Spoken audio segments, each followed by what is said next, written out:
So that's the process we're in right now, and we're now trying to identify, we're in the current process of identifying those people whose jobs were selected, which would then bring the second round of the bumping. So we are at least into the first round of bumping.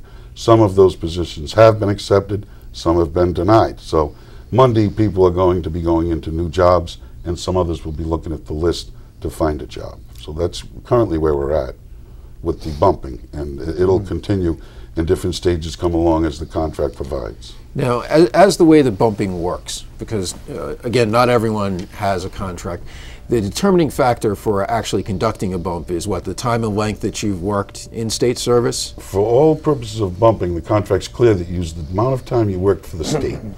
State seniority is the main key in the bumping process, along with pay grade. It's very important that people would realize you cannot go up in pay, you can stay the same pay, or go down in pay. And in many situations, as we go through this, that's what's going to happen to employees. Their pay could be reduced because they can't find something similar in their pay grade, therefore have to go to a lower pay grade. But in regards to those with statutory status, and that's why I believe the Kacheri administration should, they don't, but they should, I think, get along with labor leaders a little better than they do, because we're reasonable people that would like to offer ways to work with our members rather than just be forced to go through this. We believe they could have done this differently and should have done it differently, but we have to do the fallout from what they do, and we have to pick up the pieces from the mistakes that I think they're making to make our members' lives at least a secure workforce. Now, the one thing about bumping that is important to understand is that in the private sector, when a lot of layoffs do occur, generally there's a lot of favoritism, there's a lot of politics in which workers get retained and which workers don't. Would it be fair to say that bumping is designed to really make the layoff process a little bit more fair and a little bit more objective for the employees themselves? Certainly that was our intent, and I have been around since 1983. I've been involved with a lot of the negotiations with the contract, president of the council for only 2 years, but that would be very fair to say that we wanted a system that would take political favoritism out of it. Now, on the initial layoffs, one may argue that we had no part of that. Management got together and decided who they were going to lay off. I'm not so certain that there weren't some political things going on with that, but it is safe to say, and I'm pretty certain that, generally speaking, with the bumping, there are no politics in it, because management doesn't know, nor does the union know, what position an employee will pick when they're selecting their bumping process. So it does eliminate it somewhat. That was our intent, and so far it seems to be holding true that politics is pretty much out of the bumping situation. Now, to be clear, there's about 83 members who have been already notified that they are subject to layoff. There was also a surprising development that the administration failed to alert us to until the day the list was actually publicized. So what was the difference between the A list and the B list? From my opinion, and I did tell the governor the night that he told us, we've had 2 meetings, and again, I will remind you that I've been president of Council 94 for 2 years. We've had 2 meetings, and I believe part of it is he's trying to work on his image, which, in my opinion, has a ways to go, but he's trying to work on the image. We had one meeting in which I said to him, there's no reason to send out the B list. That was to send people a letter that tells them they may be laid off. And I still, my personal opinion, and I know it's the opinion of other labor leaders, that there was no need in sending that out whatsoever. The contract that we have provides for a 3-week notice to the council and then 2-week notice to the members. There's no reason to write a letter to somebody telling them that they may be laid off in 8 months, they may be laid off in a year. And if you go back to it, along with the executive director's comments earlier, he's had us working on eggshells for the past 2 years. He's been telling us he's going to take our money, our benefits, our jobs, and now he tells us he's going to lay off more people in a letter that's an if letter. It may be, it could be. We're dealing with people, 83 of which are laid off, and in the background he sends a letter to approximately 228 people telling them they may be laid off. I thought it was disgraceful when he did it, and I still do think it's disgraceful. We only ask for what's provided in our contract.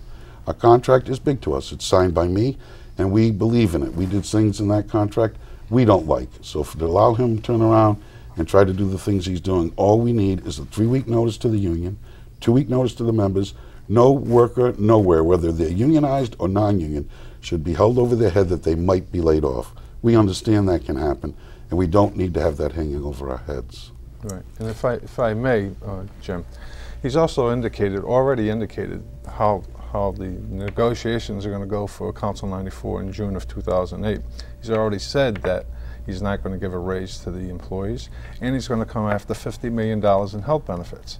So he's already set his mind and what he wants to accomplish, and it's part of this entire plan to, I guess, demoralize the employees. So we're going to be negotiating in June 2008, but I think you better come with a different attitude than that. And so let me just open it up for both of you. Do you feel that this is just a continued assault in an effort to scare more state employees out of the workforce? I absolutely do. I think it's worse than that. I think it's an assault on workers overall. When you continue to see $100,000 salaries being filled, and you're sending home cleaners and interpreters and LPNs and people that take care of the most needy people at the hospitals in the state of Rhode Island, and you routinely look and they're posting jobs for friends and political $100,000 jobs, I think it's a total assault on working people. I think it's unreasonable to lay people off and then 2 weeks later post jobs. We're dealing with somebody that has, I think, no care at all for working people, especially those that aren't making $100,000. I think it's insulting. I find it insulting every time. So don't the members. They call me constantly when they see people laid off and we're hiring $100,000 people. Very hard for us to understand, and nobody will explain that to us, to me or my members, and I don't like it. I think it's wrong. I agree with Michael. Also, he's laying off people that their positions are 80% federally funded or 100% federally funded. It doesn't make any sense at all. Along with that, he's accomplished what he wanted to accomplish. He's scaring our people out the doors. And people are leaving in huge numbers right now because they don't know what to make of what's going on. And that's a shame, because the services that are being delivered to the state of Rhode Island are very good services. We have good, dedicated employees. And day in and day out, they provide excellent services. And a lot of that institutional knowledge is going out the doors. And it's a shame it's happening. Not only is the governor really looking to strip services with a lot of the cuts that he's making in all areas across state government, he additionally, the process, I would say, that with the bumping has been somewhat problematic. Well, we've been working very hard to give the best and most accurate information to our members. Hasn't there been instances of like answers dramatically changing as far as whether there are vacancies or whether positions are going to be available or whether we're going to be able to bump in temporary? It seems like there's some shifting on that. Absolutely. They come and told us that the so-called contract employees, and I think it's significant that we raise that contract employees, those people that the Kacheri administration has hired while he's been governor. It's been closed where one typist was making $102,000 from those contract employees. They tell us we can bump those, but when we call and ask days off, hours of work, where do they work, oh, we don't know. They've been very vague with information for us. Even in regards to pay grades, there's some scenarios that after 2 weeks people had made their decisions, we're still arguing with them about pay grades, 13 versus 13B. Those things are filing out afterwards, so the members have been very confused from management. We've tried our very best. We can only provide the list that management give us. And they have not been very helpful at all with this. We're doing our very best. There has been some controversy with different jobs. And then, of course, they reign supreme. Once someone selects their job, management also has the ability to tell whether or not they're qualified for the job. And that's coming back to, in many situations, they're deeming people not qualified. We have remedies of grievances and arbitrations, all which take a long time. And management just has too much power in the beginning of this. And our members get pushed around.